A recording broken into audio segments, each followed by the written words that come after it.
নমস্কার। ভাগ্যের পরিবর্তন থেকে আপনাদের সকলকে জানাই স্বাগত। আজ আমরা আপনাদের সামনে উপস্থাপন করব শ্রীকৃষ্ণের 3টি মূল্যবান কথা। আমরা প্রত্যেকেই জানি যে আমাদের জীবনে শ্রীমদ্ ভগবদ্গীতার মাহাত্ম্য কতটা বেশি। ভগবান শ্রীকৃষ্ণ অর্জুনকে লক্ষ্য করে আমাদের উদ্দেশ্যে এই গীতার মহান জ্ঞান প্রদান করেন এবং তার সাথেই ভগবান এটাও বলেন যে শ্রীমদ্ ভগবদ্গীতা পাঠ করার কত বড় মাহাত্ম্য রয়েছে। ভগবান শ্রীকৃষ্ণ গীতায় এমন 3টি বিষয়ের কথা বলেন যে 3টি কথা যদি আমরা জীবনে মেনে চলতে পারি তাহলে আমাদের জীবনও শ্রীকৃষ্ণের কৃপায় সুন্দর হয়ে উঠবে এবং আমাদের প্রতিটা দিন আনন্দময় হবে। অর্থাৎ পরমেশ্বর ভগবান শ্রীকৃষ্ণ ভগবদ্গীতা জুড়ে 3টি মূল কথা বারবার বলে গেছেন, যেটা আমাদের প্রত্যেকের অনুসরণ করা উচিত। বহু মানুষ আছেন যারা প্রতিদিন গীতা পাঠ করেন বা গীতা শ্রবণ করেন, কিন্তু এই 3টি মূল কথা উপলব্ধি করতে পারেন না। আর আপনাদের জানিয়ে রাখি, এই 3টি বিষয়ের মধ্যে লুকিয়ে আছে সমগ্র গীতার মূল সার কথা। আজ এই ভিডিওর মাধ্যমে সেই 3টি বিষয়ের কথা আমি আপনাদের জানাবো, যেটা জানার পর আপনারা অবাক হয়ে যাবেন যে পরমেশ্বর ভগবান সমগ্র ভগবদ্গীতা জুড়ে এই কথাগুলি বারবার বলে গেছেন। যদি এই বিষয়গুলি আপনি উপলব্ধি করতে পারেন তাহলে আপনার জীবনও সহজ হয়ে উঠবে, আপনার জীবনও অনেক সুন্দরভাবে গড়ে উঠবে। আপনি পাবেন ভগবান শ্রীকৃষ্ণের অপার করুণা।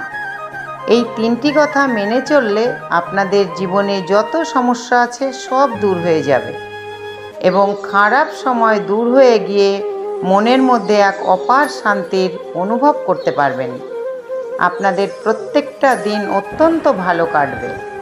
তাহলে আসুন দেরি না করে শুনে নেওয়া যাক শ্রীমদ্ ভগবদ্গীতার মূল 3টি সার কথা কি কি। এই 3টি সার কথা আপনাদেরকে 3টি সুন্দর কাহিনীর মাধ্যমে বোঝাবো, যাতে এই 3টি কাহিনী শোনার পর আপনারা স্পষ্টভাবে বুঝতে পারেন যে কোন 3টি জিনিস আমাদেরকে প্রত্যেক দিন মেনে চলতে হবে। প্রথম গল্প। একবার নারদ মুনি প্রভু নারায়ণের আদেশে পৃথিবীতে আসেন কিছু কাজের জন্যে। কাজ সেরে ফিরে যাওয়ার পথে এক ধার্মিক ব্রাহ্মণ নারদ মুনিকে দেখে জিজ্ঞাসা করেন, হে নারদ মুনি, আপনি কি প্রভু নারায়ণের সঙ্গে দেখা করতে যাচ্ছেন? নারদ মুনি উত্তরে বলেন, হ্যাঁ। তখন সেই ধার্মিক ব্রাহ্মণ তাকে বলেন, তাহলে আপনি প্রভুকে কি জিজ্ঞাসা করতে পারবেন যে কবে আমি এই সংসারের সকল জ্বালা যন্ত্রণা থেকে মুক্তি পাব এবং প্রভুর কাছে গিয়ে বৈকুণ্ঠে আমি আনন্দে বাস করতে পারব? নারদ মুনি তার কথায় সম্মতি জানিয়ে বলেন, আচ্ছা ঠিক আছে, আমি নিশ্চয়ই জিজ্ঞাসা করব। এই বলে নারদ মুনি সেখান থেকে প্রস্থান করেন।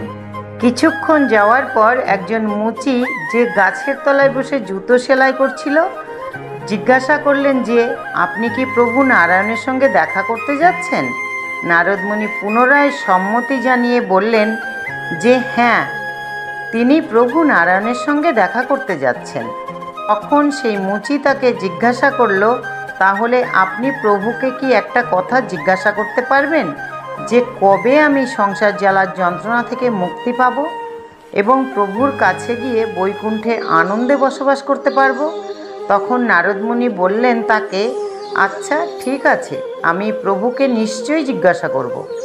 এই বলে নারদ মুনি সেখান থেকে প্রস্থান করলেন এবং বৈকুণ্ঠে এসে প্রভু নারায়ণের সঙ্গে দেখা করলেন। কথা মতো তিনি নারায়ণের কাছে গিয়ে সেই 2 ব্যক্তির অর্থাৎ ব্রাহ্মণ এবং মুচির মুক্তির ব্যাপারে জিজ্ঞাসা করলেন। 2জন ব্যক্তির কথা শোনার পর উত্তরে নারায়ণ বললেন, মুচি তার মৃত্যুর পর আমার কাছে এসে আনন্দে থাকবে। নারদ মুনি তখন নারায়ণকে জিজ্ঞাসা করলেন, কিন্তু ধার্মিক ব্রাহ্মণের কি হবে? উত্তরে নারায়ণ বললেন, ব্রাহ্মণকে আরও অনেকবার জন্মগ্রহণ করতে হবে এবং সংসারে জ্বালা যন্ত্রণা ভোগ করতে হবে। সে কত জন্মে মুক্তি পাবে সেই ব্যাপারে এখনও কিছু বলা যাচ্ছে না। প্রভু নারায়ণের এই কথা শুনে নারদ মুনি অত্যন্ত আশ্চর্য হয়ে গেলেন এবং জিজ্ঞাসা করলেন, এমনটা কেন প্রভু? আমি তো কিছুই বুঝতে পারছি না। তখন প্রভু নারায়ণ তাকে বললেন, তোমার এই প্রশ্নের উত্তর তুমি নিজেই পাবে, শুধু তোমাকে একটা কাজ করতে হবে। যখন তারা তোমাকে জিজ্ঞাসা করবে যে প্রভু বৈকুণ্ঠধামে কি করছিলেন, তখন তুমি উত্তরে বলবে যে প্রভু সূচের ছিদ্র দিয়ে একটি হাতি পারাপার করছিলেন।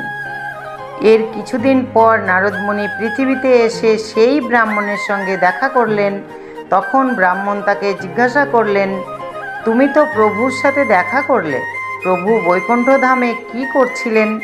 উত্তরে নারদ মুনি বললেন, প্রভু সূচের ক্ষুদ্র ছিদ্র দিয়ে একটি হাতিকে পারাপার করছিলেন। একথা শুনে ব্রাহ্মণ অবিশ্বাসের সুরে বললেন, আমি এসব আজে বাজে কথা বিশ্বাস করি না।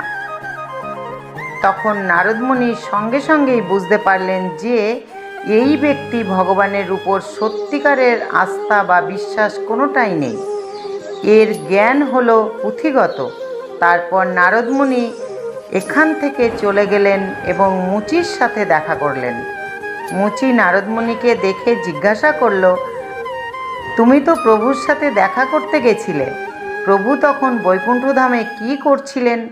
উত্তরে নারদ মুনি বললেন, প্রভু একটি সূচের ছিদ্র দিয়ে একটি হাতিকে পারাপার করছিলেন। নারদ মুনির এই কথা শুনে মুচির চোখে জল চলে এলো। সে বলল, আমার প্রভু সত্যিই অদ্ভুত, তার মহিমা বোঝা অত্যন্ত কঠিন, তিনি সব কিছুই করতে পারেন। নারদ তখন মুচিকে জিজ্ঞাসা করলেন, তুমি কি সত্যিই বিশ্বাস করো যে প্রভু একটি সূচের ছিদ্র দিয়ে একটি হাতিকে পারাপার করতে পারেন?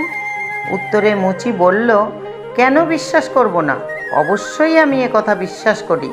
নারদ মুনি তখন তাকে জিজ্ঞাসা করলেন, কি ভেবে তুমি এই কথা বিশ্বাস করলে? এটা তো একটা অসম্ভব কাজ, যেটা কারো পক্ষে কোনোদিনই করাই সম্ভব না। উত্তরে মুচি বলল, মুনিবর, তুমি তো দেখতেই পাচ্ছ যে আমি এই বড় অশ্বত্থ গাছের তলায় বসে জুতো সেলাই করি। তুমি দেখো, রোজ অসংখ্য ফল গাছ থেকে মাটিতে পড়ছে এবং প্রতিটি ফলের বীজের মধ্যে এরকম আরও একটা বড় অশ্বত্থ গাছ সুপ্ত অবস্থায় রয়েছে। যদি একটা ছোট বীজের মধ্যে এত বড় একটি অশ্বত্থ গাছ থাকতে পারে, তাহলে একটা ছোট্ট সূচের মধ্যে দিয়ে হাতিকে গলানো প্রভুর পক্ষে কি এমন কঠিন কাজ? অর্থাৎ ঈশ্বরে প্রকৃত বিশ্বাসই হলো এই ভৌতিক জগতের সকল জ্বালা যন্ত্রণা থেকে মুক্তি পাওয়ার একমাত্র পথ। এখানে অন্ধবিশ্বাসের কথা বলা হয়নি, কিন্তু ঈশ্বরের পক্ষে অসম্ভব কিছুই নেই, এই বিশ্বাসটা অবশ্যই থাকা উচিত। তিনি পারেন না এমন কোনো কাজ হতে পারে না। ভগবদ্গীতায় শ্রী ভগবান অর্জুনকে স্বয়ং বলেছিলেন, এই ভৌতিক জগৎ আমার নির্দেশেই পরিচালিত হয় এবং আমার নির্দেশেই প্রকৃতি চেতন অচেতন জগৎ প্রসব করে। এই কারণেই জগৎ পুনঃ পুনঃ সৃষ্টি এবং ধ্বংস হয়। অর্থাৎ প্রথম মূল কথাটি হলো ভগবান শ্রীকৃষ্ণের প্রতি অপার বিশ্বাস। এবার আপনাদের বলবো দ্বিতীয় গল্প।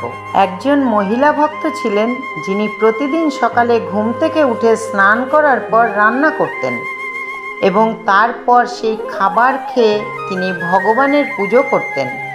একদিন তার বাড়িতে একজন আত্মীয় এলেন। সেই আত্মীয় খুব ধার্মিক প্রকৃতির মানুষ ছিলেন। তিনবেলা পুজো করতেন, ভগবানকে না দিয়ে তিনি কিছুই খেতেন না। এই আত্মীয় যখন দেখলেন যে সেই মহিলা ভক্তটি খেয়ে দিয়ে ভগবানের পুজো করেন, তখন তিনি অত্যন্ত রেগে গেলেন এবং সেই ভক্ত মহিলাকে বললেন, তুমি কি জানো না খেয়ে দিয়ে ভগবানের পুজো দিতে নেই? এতে অনেক বড় অপরাধ হয়। ভগবানের পুজো সব সময় শুদ্ধভাবে না খেয়ে দিতে হয়।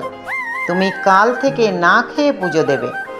এই কথা শুনে মহিলা পরের দিন থেকে না খেয়ে পুজো দিতে থাকেন। কিন্তু তিনি লক্ষ্য করলেন যে আগে যখন তিনি খেয়ে ভগবানের পুজো করতেন, তখন ঘন্টার পর ঘন্টা এক মনে পুজো করতে পারতেন। মন তার শান্ত থাকত কিন্তু যখন থেকে তিনি না খেয়ে ভগবানের পুজো দিচ্ছেন, তখন থেকে তিনি 10-15 মিনিটের বেশি আর পুজো করতে পারছেন না। মন তার অশান্ত এবং চঞ্চল হয়ে উঠছে। একদিন তার বাড়িতে একজন সাধু ভিক্ষা করতে এলেন। তিনি এই সাধুকে দেখে তার এই সব ঘটনা খুলে বললেন। সেই আত্মীয় ভদ্রলোকটি সেই সময় সেখানেই ছিলেন। সাধু সেই মহিলা ভক্তটির সব কথা শোনার পর তাকে বললেন, মা, পেটে যদি খিদে থাকে তাহলে ভগবানের দিকে মন দেবে কি করে? মন তো বারবার ক্ষুধার দিকেই থাকবে। ভগবান ভক্তের ভক্তি দেখে, নিয়ম কানুন নয়। তোমার যদি খেয়ে দেই ভক্তি ভালো হয় তাহলে তুমি তাই করো। এবং এরপর থেকে সেই মহিলা ভক্তটি খেয়ে দিয়ে পুজো করতে শুরু করেন। শ্রীরামকৃষ্ণ পরমহংসদেব তার এক ভক্তকে একবার বলেছিলেন, তুমি খালি পেটে পুজো দিতে বসলে আর তোমার মন ঈশ্বরের দিকে না গিয়ে খাবারের দিকে চলে গেল, এতে কোনো লাভ হয় না। এর চেয়ে অনেক ভালো যদি তুমি খেয়ে দিয়ে শান্ত মনে পুজো করতে বসো। অর্থাৎ দ্বিতীয় যে বিষয়টি আমরা জানতে পারলাম তা হলো ভগবানের পুজোয় সব থেকে ঊর্ধ্বে যা থাকে তা হলো ভক্তি। ভগবান শ্রীকৃষ্ণ শ্রীমদ্ ভগবদ্ গীতাতেও এটাই বলেছেন।